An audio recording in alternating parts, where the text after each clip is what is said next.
இலங்கை தமிழர்கள் படுகொலை தொடர்பாக சர்வதேச விசாரணை கோரி பினாங் மாநில அரசு சார்பில் தீர்மானம் நிறைவேற்ற நடவடிக்கை எடுக்கப்படும் என அம்மாநில துணை முதல்வர் ரங்கசாமி தெரிவித்துள்ளார். மதுரை மாநகராட்சி அலுவலகம் அருகே உள்ள பெரியார் சிலைக்கு அவரது பிறந்தநாளை ஒட்டி பினாங் மாநில துணை முதல்வர் ராமசாமி மாலை அணிவித்தார்.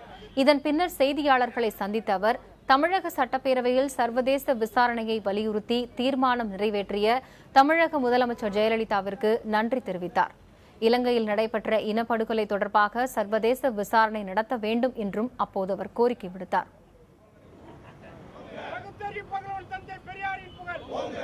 சர்வதேச விசாரணை மிக மிக முக்கியம். அது நடந்தது அன்னைக்கு இனப்படுகொலை. இதுக்கு உள்நாட்டு விசாரணை அது ஒரு தேவையற்ற ஒரு விசாரணை என்றுதான் இந்த நேரில் கூற முடியும்.